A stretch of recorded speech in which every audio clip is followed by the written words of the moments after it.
napakagandang tanong yan. That's a very intelligent question. Alam mo kapatid, si Satanas, ginawa rin ng Diyos yun. Tama. Nung anghel siya, hindi pa siya Satanas, ang Diyos gumawa sa kanya. Tama? Accept? Yan. Tayo, ginawa ba tayo ng Diyos? O, tama. Pag ginawa niya kay Satanas na pagkakamali, patay agad. Tayo rin, gagawin niya rin sa atin. Pag nagkamali tayo, patay ka agad. Pag hindi, susumbatan siya ni Satanas. He must always be fair and he must always practice justice. Kaya, hindi niya pa ngayon inaalis si Satanas, inaalalayan niya tayo, kapatid. Kasi what he will do to Satan, he must do fairly to every creature. Tama? Eh pag nagkasala tayo, kung yun ang reason, tayo rin pag nagkasala, patay na tayo. Eh mahal tayo ng Diyos. Ayaw ng Diyos na tayo mapahamak. Kaya nagbibigay siya ng pagpapahinuhod sa tao. Ganon din kay Satanas, hindi niya agad pinapatay o pinupuksa. May appointed time para doon. Sapagkat siya'y nagtakda ng isang araw na kanyang ipaghuhukom sa sanglibutan. Hindi na natin pwedeng baguhin, nakatakda na yung isang araw na yon. Pati si Satanas, huhukuman doon. Pati tayo. Ngayon, habang tumatagal yon, ibig ba sabihin nagpapabayaan Diyos? Hindi.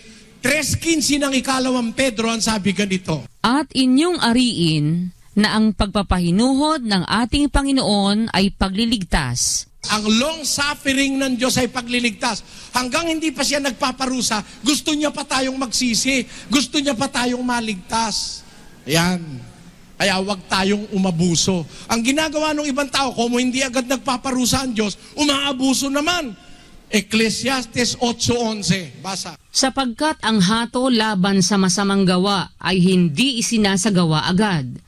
Kaya't ang puso ng mga anak ng mga tao ay lubos na nangalalagak sa paggawa ng kasamaan. Yung iba, kung hindi agad nagpaparusa ang Diyos, ang layo ng Diyos, kaya siya nagpapahinuhod para maligtas ka, magsisi ka, makita mo yung pagkakamali mo. Eh yung iba naman, inaabuso, lalo namang nagpapakasama-sama, kaya mapapahamak yung iba eh.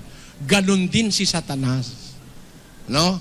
Huwag nating kainipan yung justice ng Diyos. After all, ngayon lang naman, 100 taon buhay mo, maiksi lang yun eh. Eternity ang katumbas eh, sa hinaharap eh. Magkakaroon din ng hustisya, kapatid. Naramdaman ko rin, tinanong ko rin yun sa Diyos eh. Yung tanong mo, eh ito walang yan sa tanas na to, eh, maraming niluluko to, maraming ginagago ito. Ba't ba ito hindi pa? Eh lalabas naman, marunong ka pa sa akin, sabi ng Diyos. Hindi ba? Bayaan mo lang siya. Parang yung huwes, ikaw ang pumatay, eh may due process eh. Hindi ba yung huwes, may due process, hindi naman kung mo itinuro ka pumatay, isilya elektrika yung bukas. Hindi ganon. Haharap ka muna sa piskal, haharap ka sa huwes, maglilitis, pagkalitis, mag-aapila pa, pupunta pa sa Supreme Court. Ayun ang due process. Ang Diyos din may due process, iha.